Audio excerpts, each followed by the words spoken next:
Hello everyone, and welcome to the streaming of this. This is going to be something different. What we're going to be doing, going to be real chill tonight, or today, or whatever time you're watching this. What we're going to be doing today is we are going to be reading the entire Piklopedia. Yes, the entire Piklopedia. I've noticed, I don't know if anybody's ever done this yet, but I've noticed that people haven't really read the Piklopedia. And, you know, it's kind of something interesting I've noticed. So I thought, hey, if I haven't seen one, might as well make one myself. So here we go. I'm going to read every single entry into this series. If you are sticking around with me to the very beginning, appreciate it. If you make it to the end, but hey, let's get started. Let's go into this Piklopedia. I'll have some opinions on my own, but hey, we'll get to that when we cross the bridge from it. So here we go. Okay, he does wake up. Okay, there we go. Let's start. We'll go first with Louis's notes, and then we'll go with Olimar's notes. The red bulborb. Plump specimens. Actually, you know what? I go back. Let's start with Olimar's notes, because they'll give us an idea of who they are, and then we'll go to Louis's notes. That's what we'll do. Oh yeah, and you can also... Oh, that's not what I meant to do. Dadgummit.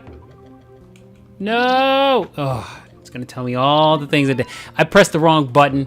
Now it's going to do all this. Yes, I've collected all of the I've collected all of these.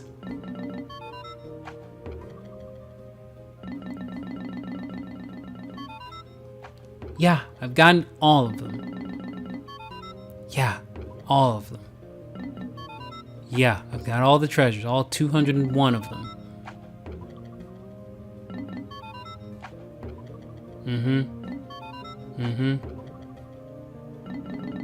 And we might end up reading this too. You never know. We might read this too, the treasure hoards, but right now I'm more interested in these. I know there is a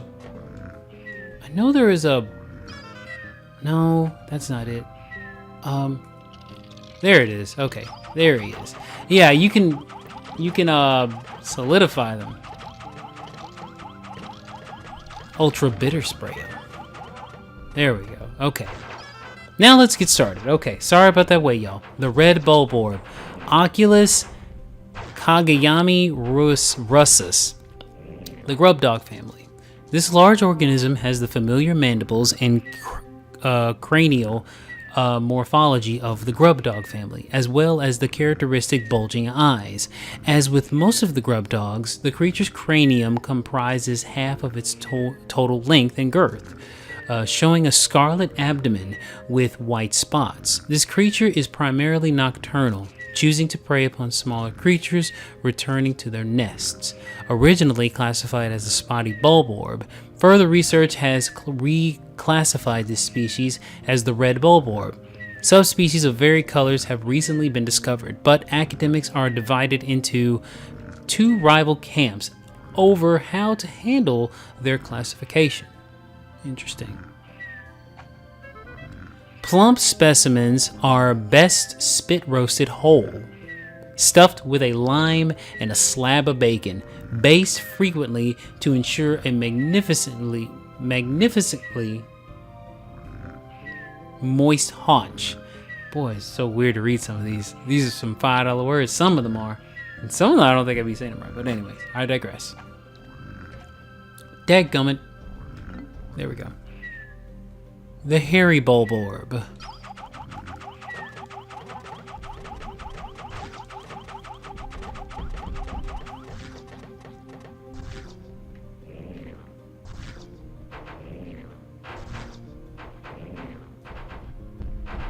Okay, can you turn around?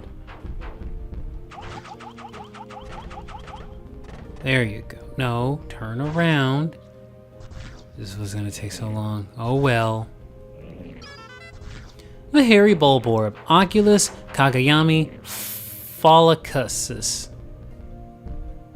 Follicis. Follicis. Folliculus. Thank you. Grub dog family. This subspecies of grub dog has a thick coat of soft white fur that obscures its abdominal markings. The fur also warms its vital organs, making this species well adapted to colder climates. However, its hair follicles are surprisingly frail, which can result in immediate hair loss if the creature is surprised. Remove all the bulborb's hair, wrap the beast in foil along with a half lemon, and place it directly on the grill. The foil should protect the carcass from scorching, and the lemon will give the meat an elegant hint of citrus. The thing is, you wrap this big thing in oil. These are big creatures. You're eating these things? Alright. The orange bulborb. Oculus Kagayami Origium. Grub dog family. This bulborb species boasts a garish color pattern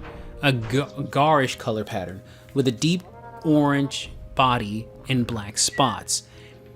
The orange bulborb's yellow bloodshot eyes make it clear that this grub dog is excessively edgy and high-strung, making it much easier to wake from deep sleep than other species in the bulborb family. This bulborb's meaty flanks make for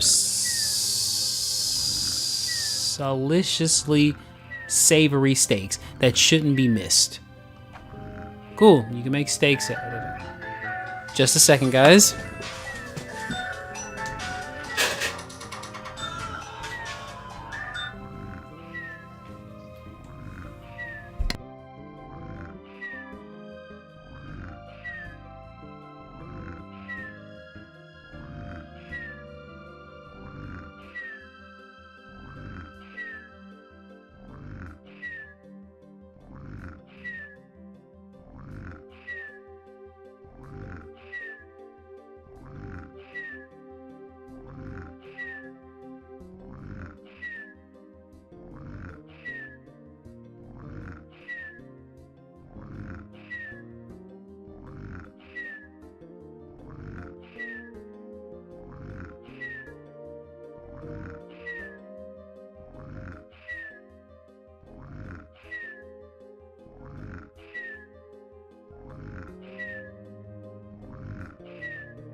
Sorry about that, folks. Didn't mean to leave you hanging. I had a little bit of a hiccup, had to give me something to drink.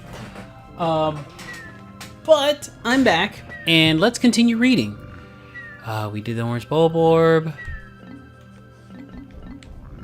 Number 4. Dwarf red bulborbs. Dwarf red bulborb. Panasaurus pseudo-oculi russus. Breadbug family. Not the grub dog family, but the breadbug family. Although initially identified as a juvenile red bulborb, groundbreaking new research indicates that this creature is in fact a member of the breadbug family, a close relative of the vanilla breadbug. It escapes predation through mimicry. Unique adaptation of the red bulborb's crimson coloration allows the species to safely commingle. Such effective adaptation and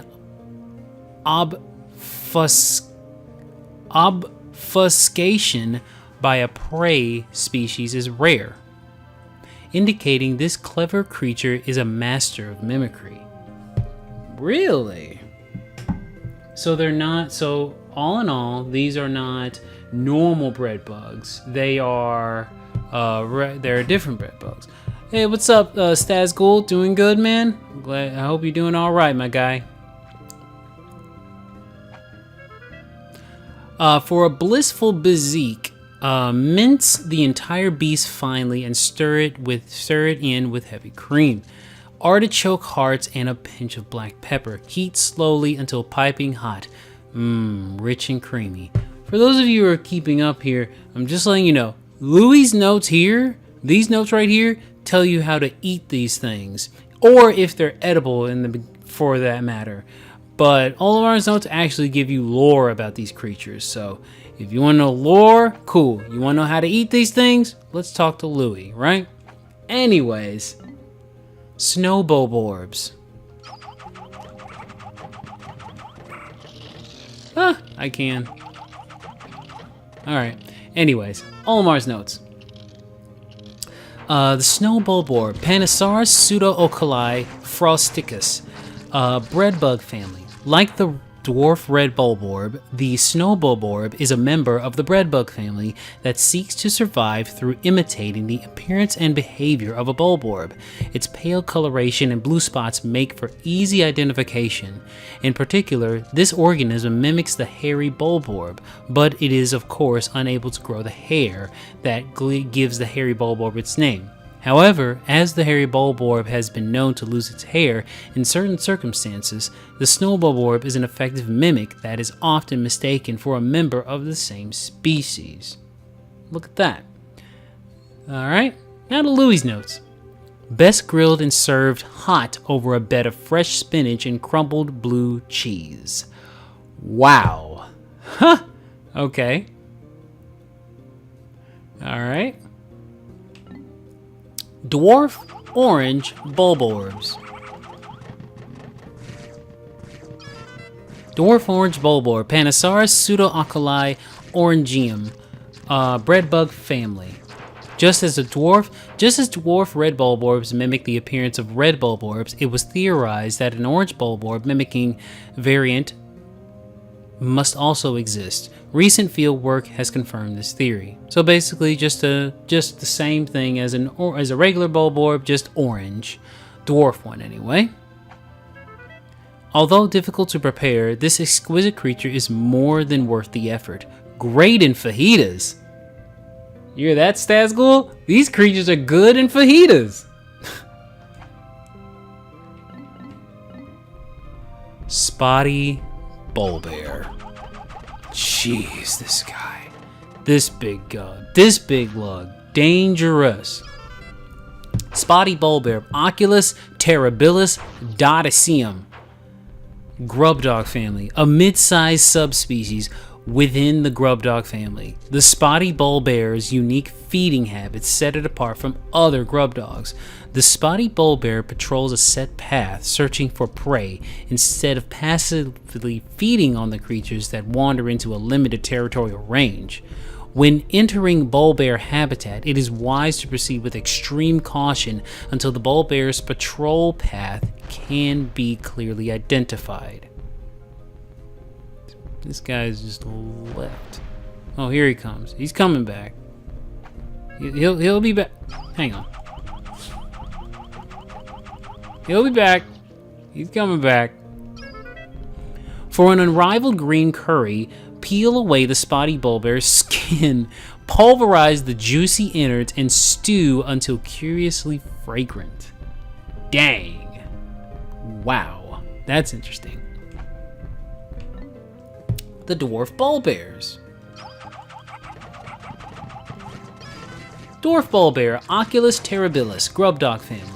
A grub dog larva in its third stage of development. This creature's body structure is nearing maturation. However, unlike mature bulbears, it has yet to claim its own patrol route, and thus is dependent upon its parent for guarding direction. So these are baby bulbears, and they really are dangerous at what they do. Okay. Bulborb larva.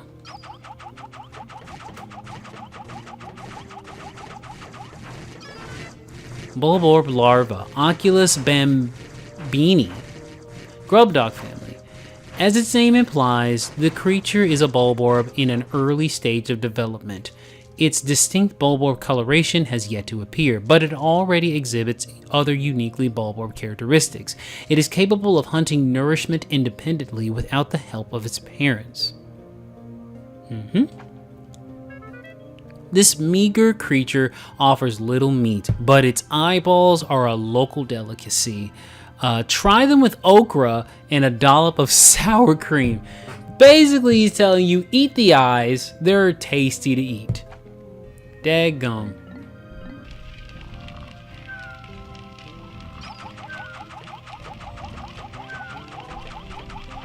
We've got a fiery bulblax. Oculus volcanus, grub dog family. Bodily excretions of a highly flammable waxy substance interact with the cell structure of this grub dog's skin, causing a chemical reaction that produces extremely high temperatures. The skin benefits from a spongy cell structure that diffuses the surface heat, protecting the creature's inner organs. Due to the astonishing amount of heat produced by this beast, it should be observed with great caution. Interesting. No stove? No problem. This sizzling beast practically cooks itself. Remember to thoroughly extinguish the steaks prior to eating. So you can just kill this thing and the food's already cooked and ready to go. You can kill this thing and just chop it up. You can eat it. That's cool. That's pretty cool. Water dumples.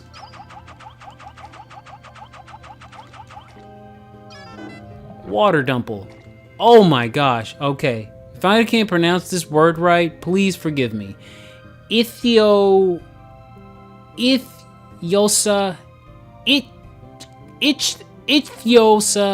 felinus. Grub dog family. Alright. A resident of freshwater pools and marshes, this aquatic creature rarely feeds on insects that land on the surface of the water. It shares... Did I say that right? I said rarely. This aquatic creature regularly feeds on insects that land on the surface of the water. It shares a nearly identical skeletal structure with its close relative and terrestrial cousin, the bulborb. This may offer clues to its evolutionary origin and suggest that it only recently immigrated to an aquatic habitat. Really interesting. Deep fried dumples without batter for all of the flavor with half of the fat.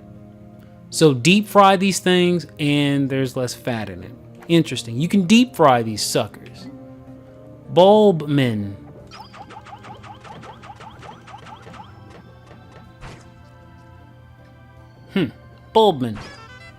Bulbmin. Parasiticus pikminicus. Pikmin family. This loathsome creature is in fact a parasitic form of Pikmin that has infected a bulborb. Unlike Pikmin that nest in Pikmin onions, this parasitic relative spends its life inside the body of a host, usually a bulborb. Juveniles fall in line and mimic the actions of their parent until maturing to full independence.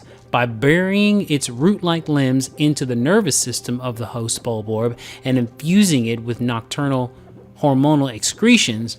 The bulbmin is able to control virtually all of the host's bodily functions. However, the host's voracious appetite seems impossible to suppress.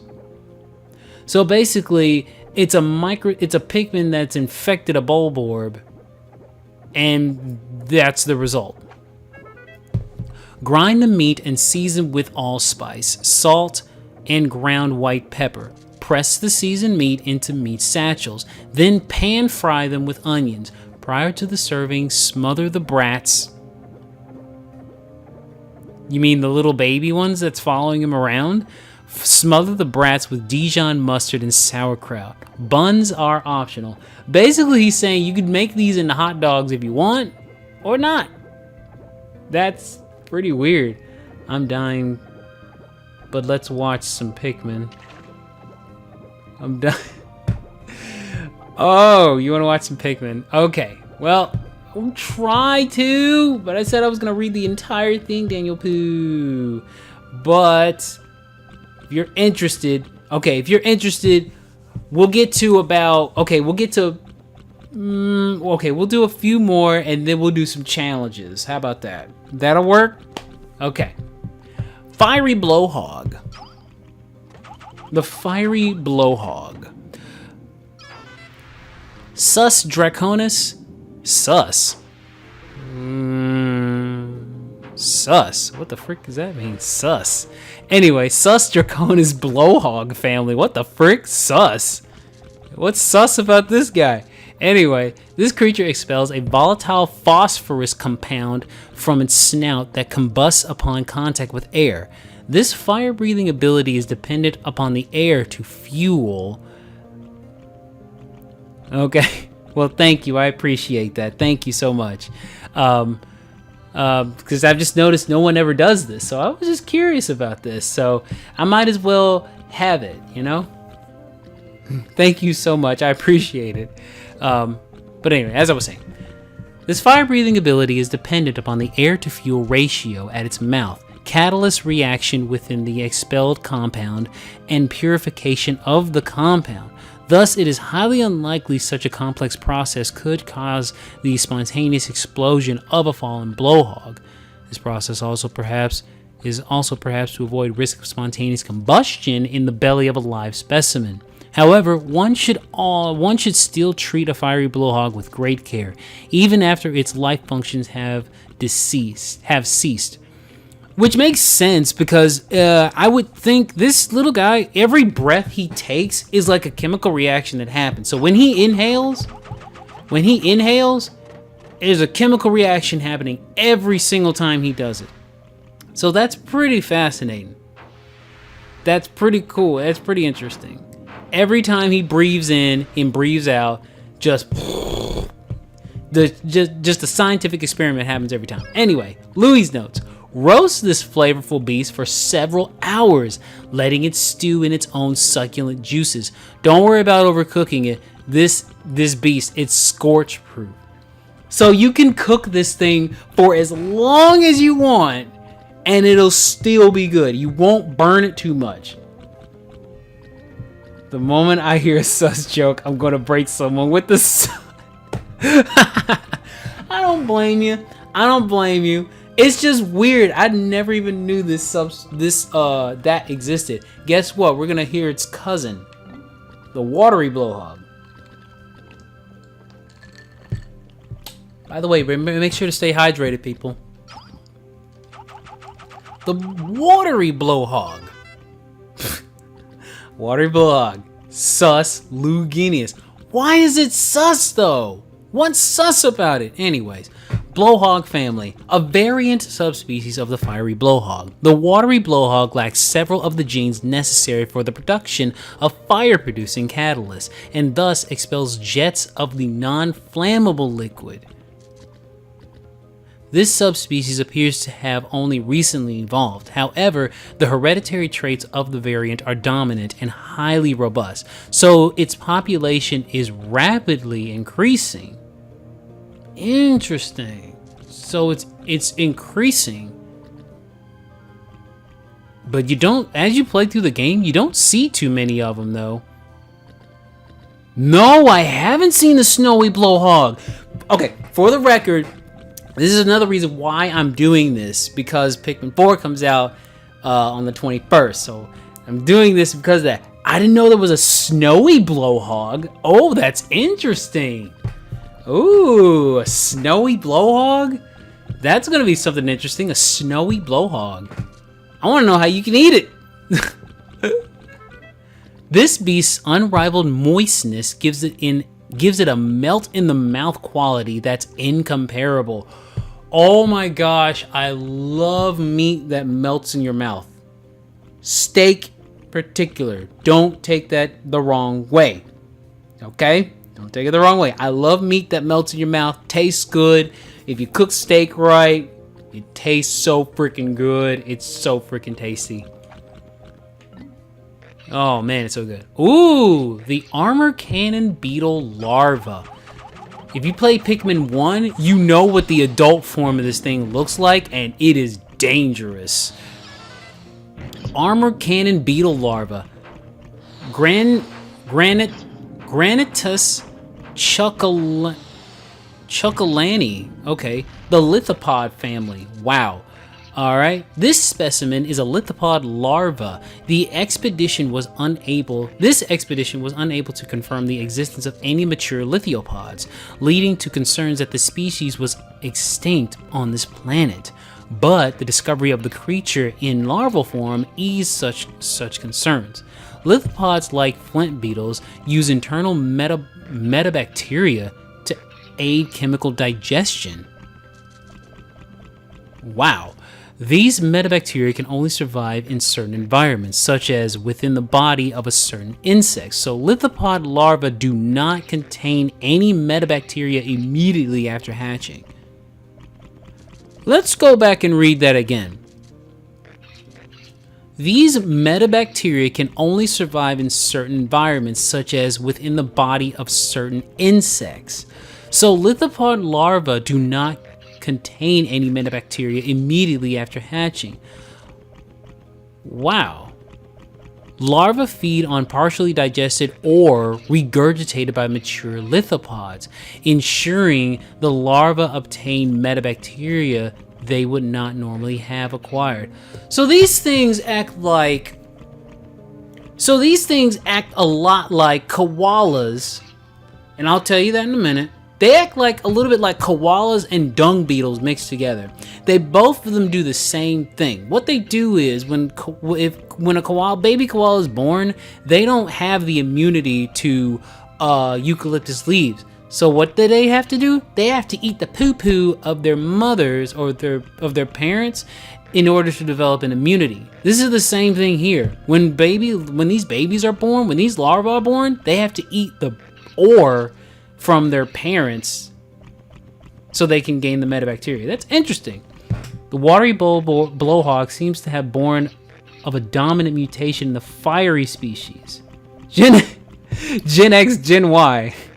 So when a watery and a fiery breed, when a watery blowhog and a fiery blowhog breed, the pearl will be water. Wow. Yeah, you're right.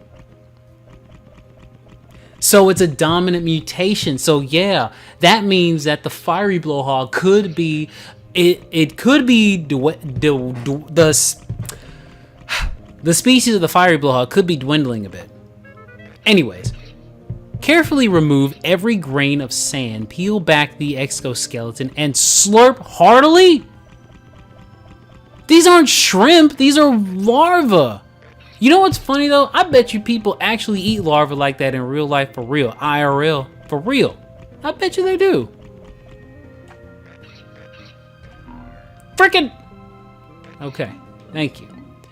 The decorated cannon beetle.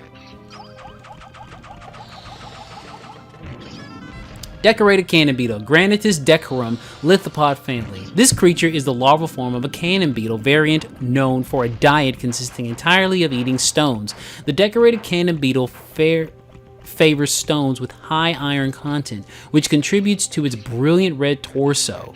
The stones these creatures launch are wrapped in a powerful magnetic field which causes these stones to stray from their launch trajectory when other objects with high metal content such as spacesuits are nearby. Extreme caution is recommended for explorers wearing steel-plated armor in close proximity to this fearsome creature.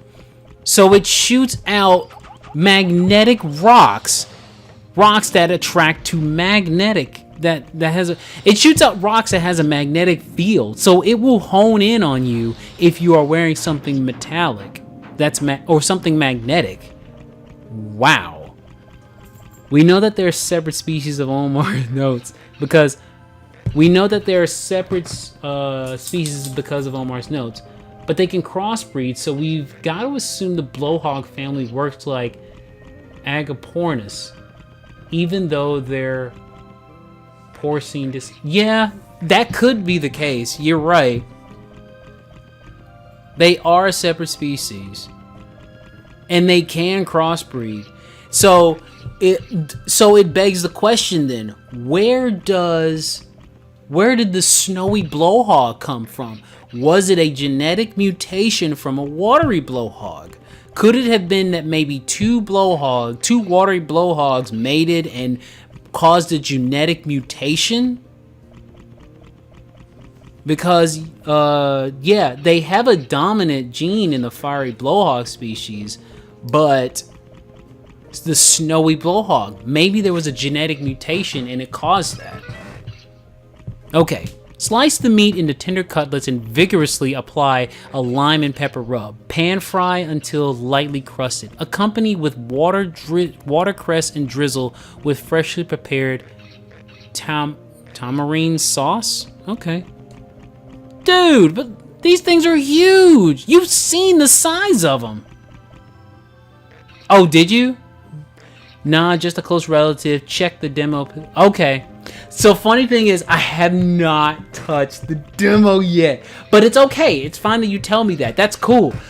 That's really interesting. That's so cool. There's a snowy blowhog, but I did see like the previews of it and everything. So I'm going in this completely blind, bro. I'm so excited. I don't know. I heard there's customization. Yeah, there is. There's totally customization. I saw the trailer for it. Puffy blowhog. If this is another sus. If this is another sus. Gosh darn it, it's a sus. Sus inflata, blowhog family. This species of blowhog uses internally generated hydrogen to inflate a flotation bladder and hover above the ground. The creature's electrified pulse. Oh, that thing you see, that's that white line that's going through its body? I see it. It creates a sash of color that flows along the surface of its body, making it a particularly beautiful blowhog species. Precisely how is it able to internally stabilize its highly explosive hydrogen and simultaneously generate electricity remains a mystery. The puffy blowhog blows leaves and grass around to eat the insects underneath. It maintains mid-air buoyancy by using its fins. Those aren't big fins. And releasing air through blowholes. Oh, that's got to be what's keeping it afloat then. This enables it to float effortlessly even in the breeze. In times of danger, the puffy blowhog can decompress its flotation bladder for a rapid escape from predators. I guess that's right, but when you kill it, it completely deflates itself. And I remember in Pikmin 3 seeing these things. You deflate it, and it falls to the ground, and it's completely blurted out. These two larvae belong to two separate species of cannon beetle. However, we've only seen one in Pikmin 1. The Pikmin 2 concept art shows us the adult form of the decorated one. It does? Oh, I gotta see that at some point. When I get a chance to, I gotta see that. That's pretty interesting. Dude, I didn't know there was two forms of that. I thought it was just like, well, it makes sense there would be two forms of them. I've only seen that black one. I didn't know there was another one in Pikmin 2. A concept art of that. Slice this creature's feather-light skin into triangles. Deep fry until crispy and salt generously. Makes the perfect scooping chip to accompany fresh mango salsa. You want to turn this thing into chips? So this thing can be turned into chips. That's crazy. You could turn this thing into chips and dip it in salsa. Mango salsa at that, apparently. Interesting. The Withering Blowhog. Smaller. It's a smaller one. And it chuckles every time it blows something away. Look at it. I don't know why it does that little thing. I don't know why it does that chuckle. Look at it. I don't know why, but that is just cute to me for some reason. This is very cute. Another sus. Ruby shaped and in all of its glittery glory. The shell lids that protect the wings. It's ruby shaped? Wow. The shell lids that protect the wings remain purely vestigial. So it's gotta have another weak spot. It's gotta have another weak spot. Wow. You would think maybe that would be I'm pretty sure it's very big. I'm pretty sure it's a very big, probably boss level type of a creature. And it's gotta fly at some point, maybe. It'll probably fly if it has wings. So maybe the internal of it probably is a weak spot. Maybe its internal is a weak spot, or maybe its underbelly is the weak spot. Who knows? I wish they would have brought it in Pikmin 2. The Withering Blowhog is a close relative of the Puffy Blowhog, but its breath is significantly weaker. However, its breath does contain a petal withering plant hormone that causes flowers to instantly lose their petals. What? A petal withering plant hormone? You mean you're breathing out hormones? You're blowing your nasty breath? Yeah, I know. The sus genes is the common pig. Yeah, they're pigs. They're floating pigs. So that's why they're sus. Listen to his cute little chuckle. It's just cute to me. He looks so proud of himself doing it too. It's just funny to me. He's so proud of himself. He's like, I did it! Anyways, did I read everything? Okay, yeah. Although its breath has not been studied in detail, analysis of the chemical compounds involved hold great promise for the biotechnology sector. I get it, but geez, that means your breath stinks. Hang this creature on a rack and sun dry on a hot afternoon. When subtly crisp, grind the sun-dried beast into... What? Grind the sun-dried beast into powder? Makes a great substitute for cayenne or curry powder. So the other one was, let's turn him into chips and dip him in mango salsa. This one, you are turning him into powder. You can just dry him out, turn him into powder. Here's what I thought he was going for. Here's what I thought Louis was going for. I thought Louis was gonna turn him into like freaking jerky or something. A pig withering blowhog jerky. That's what I thought was gonna happen. Dang, Louis, you are so unpredictable with how you're supposed to eat these things. This sucker. Oh, this sucker right here. You know what he's capable of, and he is annoying as frick. The second you hear his footsteps, you know it's a problem. Look at this guy. Watch this guy. The Gatling Groink. Bombs everything. Just... My gosh, dude. Really? Just blasting everything. The Gatling Groink. Megalopod Calibursi. Calibursi. I get it. Calibursi. Puffy Blowhog exhibit dorsal operculus. operculums, which forgive me if I can't say that word correctly.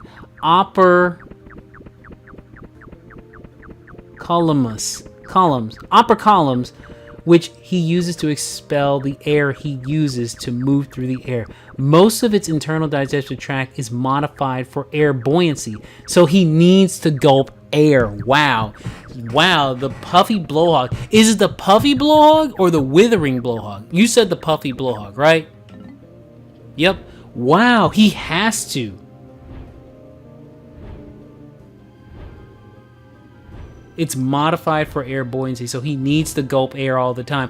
Yeah, he's got to keep gulping in air all the time. So that means every time he's using those blowholes, you can kind of see his blowholes on the side there. You kind of see it kind of pulsate just a tiny bit, or maybe it's just a very aesthetic. But yeah, you kind of see that. Anyways, the iridescent. Did I read him? I never even read him. Good grief. Yeah, Megapod calibursi, unknown family. This beastly predator's aggressive ejection of high-speed projectiles makes it one of the most fearsome creatures in the ecosystem. Its body seems to comprise of both biological and mechanical components, and represents one of the most evolutionary advanced specimens ever observed. The chamber within its torso gives it rapid-fire biopellet launch capabilities. What appears to be a tail fin is in fact the base of its counterweight and ammunition cylinder. Yeah, because every time he shoots, his fin turns and it is able to shoot it out that way.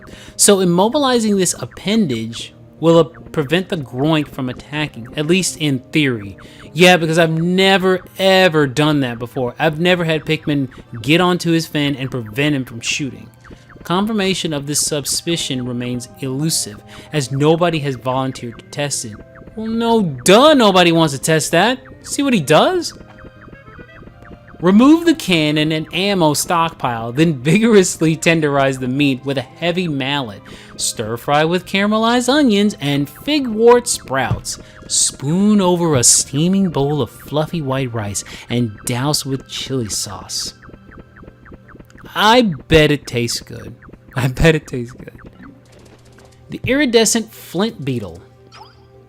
Oh wait, he doesn't do anything. The iridescent flint beetle. Pili envelopens, flint beetle family. Flint beetles are nocturnal, choosing to hide in the grass by day and stay active at night.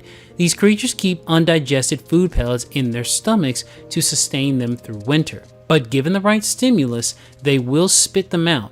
Recent research has revealed that these pellets are enveloped in a membrane that seals and preserves them in a sterile, airtight environment.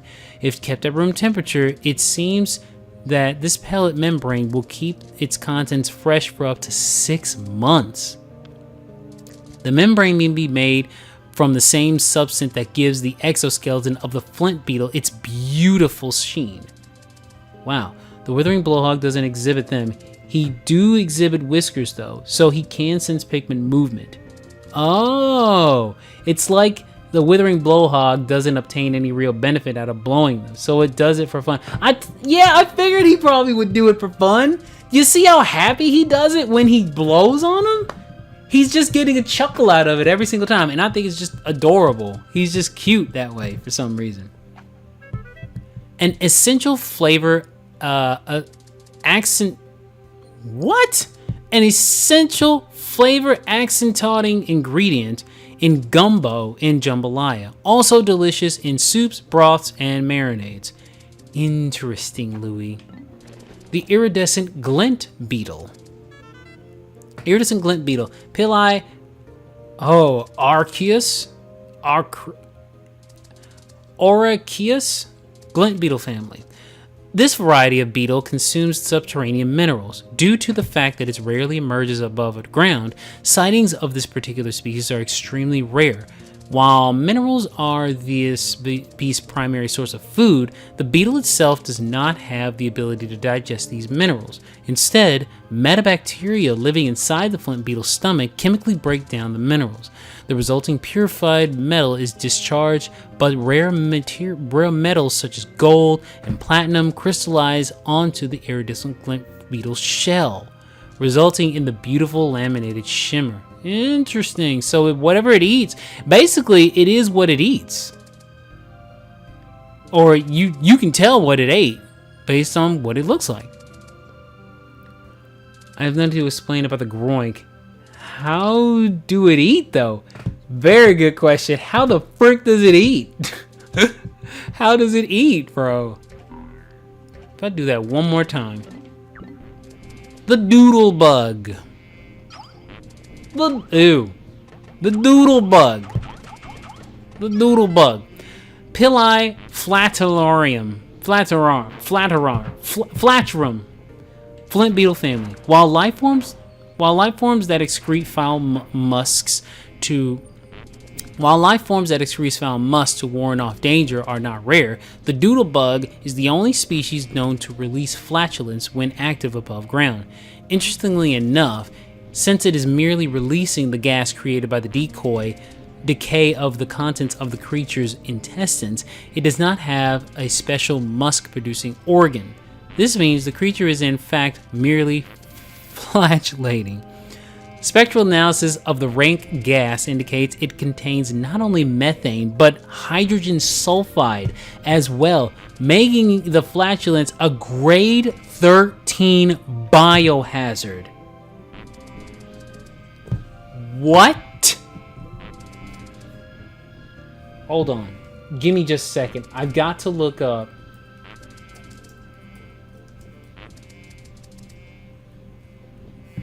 Okay. I've got to look this up real quick.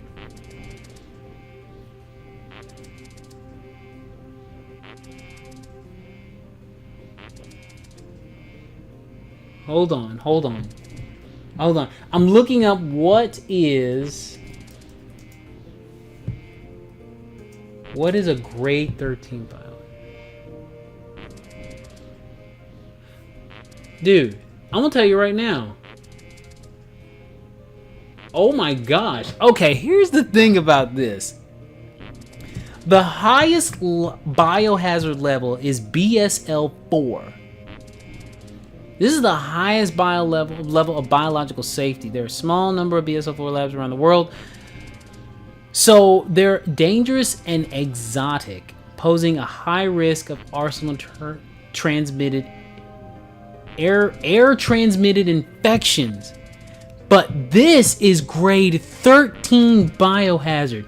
This thing is 10 times, whatever it farts out is 10 times more dangerous than the highest level of biohazards we have on the planet Earth. Holy crap, this thing's really dangerous. This thing could probably kill you with one fart. The flint beetle and the glint beetle family are different families, so the doodle bug is a closer relative to the flint beetle than the glint beetle. But isn't that something though? That's crazy. Both families might be the descendants of the turtle golden beetles. Interesting. I never heard of the turtle golden beetles. What were those? Looking for a flavor that will surprise and delight your guests? This beast's aroma may surprise your guests, but it won't be delightful. No, duh, it won't. Why would you make me want to eat that? That's terrible. Female shear grubs. Female shear grubs. Hemagia mandibulosa, mandibulard family.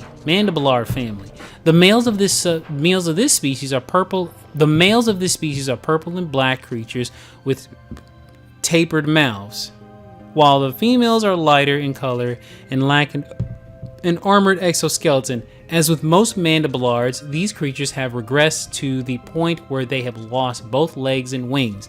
They can be seen crawling around on the ground and are believed to feed on the vegetable extracts from the congealed fluids. Oh my god, of dead Pikmin? Yeesh. That's crazy. For an unforgettable quiche. For an unforgettable quiche? Okay, slice this creature up and mix with 4 eggs, 2 ripened tomatoes, diced zucchini, and generous handfuls of feta and Swiss. Bake until crusty and golden. This beast is most flavorful if caught and cooked just after laying its eggs. Wow, okay. Male shear grub. Hemagia mandibulosa, mandibulard family. This specimen is a male shear grub. Having lost both legs and wings, the male burrows into the soil and waits to ambush small creatures that pass by. This creature's mandibles can be dangerous, making creatures such as Pikmin easy prey. Spread several specimens in the bottom of a casserole dish. Layer with sliced avocado and top with cheese. Bake until the meat is cooked through and the cheese is lusciously browned.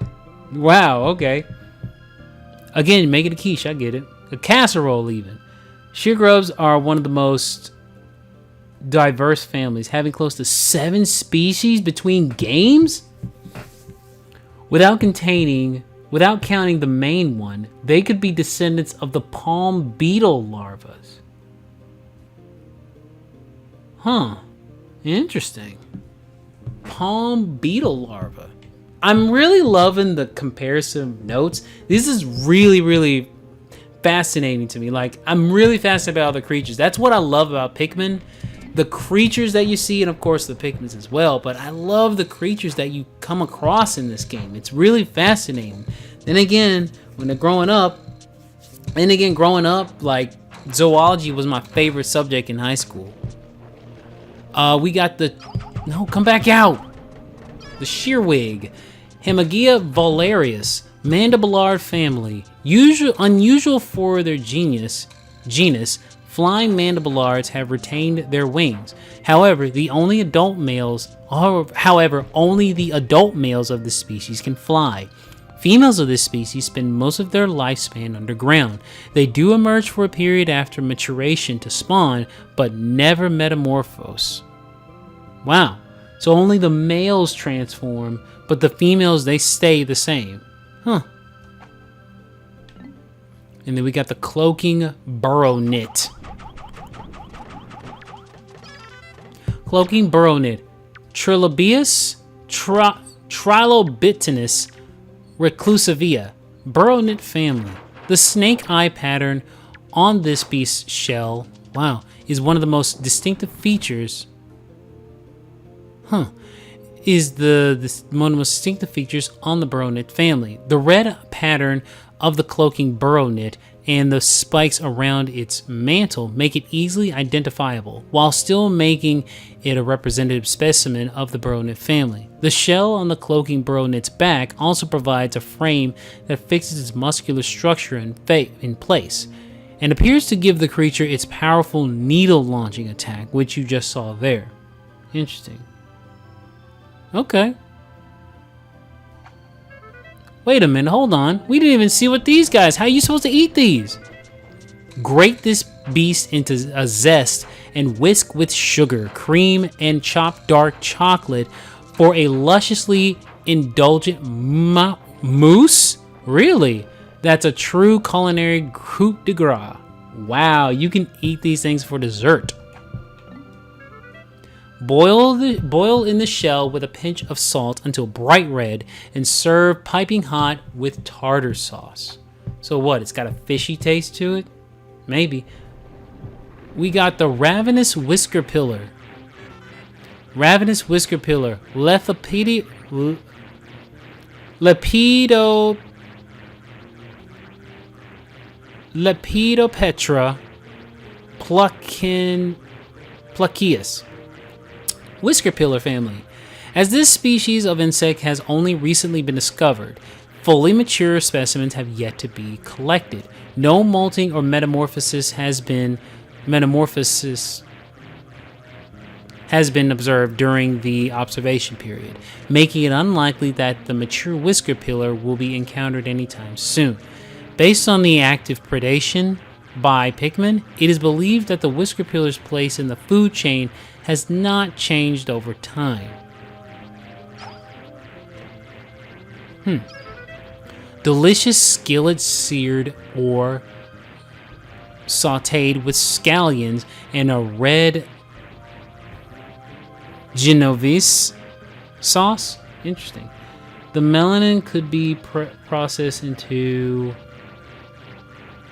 the beautiful eye marks that it exhibits. That could be what it is. Yeah.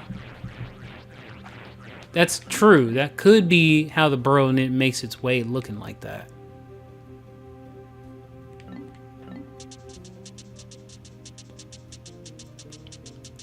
We got the anode beetle.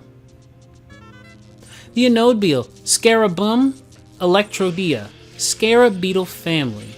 This specimen is representative of an insect hybrid that uses electricity in addition to glycogen for its energy. Although it's difficult to confirm due to their microscopic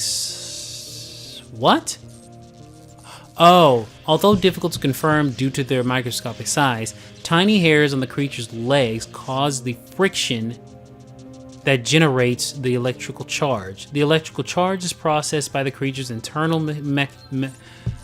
mechano battery. Read the previous one? Yeah, okay, let me read that in a second.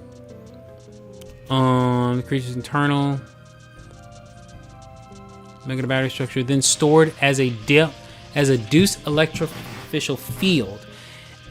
As this field reaches critical levels, surplus electricity is emitted, resulting in a low voltage current that is transmitted between specimens. It can shock other creatures in the immediate vicinity. Considering this process, it can be surmised that the largest impetus to pack behavior is not so much for synergetic effect of producing as a pack, as it is to take advantage of this most advanced means of group preservation. So, okay. The previous one. Oh, okay. Oh, you read the previous one.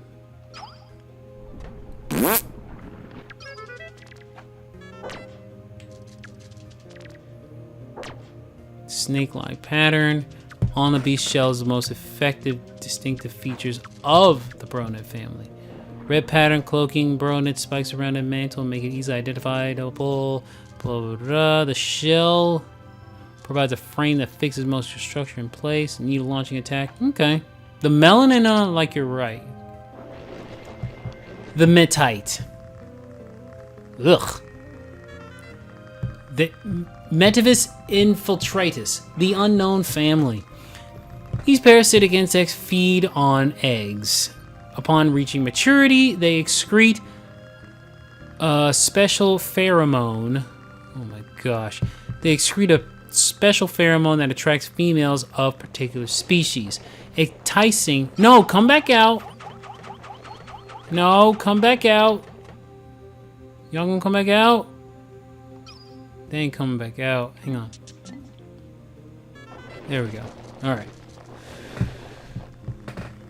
Enticing these females to swallow the metites whole. They excrete upon reaching maturity, they excrete a special pheromone that attracts females of a particular species, enticing these females to swallow the metites whole. Oh. Pikmin, however, seem to dislike the scent. After entering the host's female body, the metites lay their own eggs inside the host's eggs just prior to the host spawning. Oh my gosh, wow. That's insane. Flash fry with garlic and red chilies in a hot pan, then sprinkle with grated gorgonzola. Some dinner guests may find the legs unappealing, so it's best to remove them before serving. Good idea. Anode beetle exhibit complex communication skills. Yeah, I've read that. They use it to communicate with each other, similar to those of cetacean animals. It has an incredible mega shell that's not comparable to any other creature on Earth.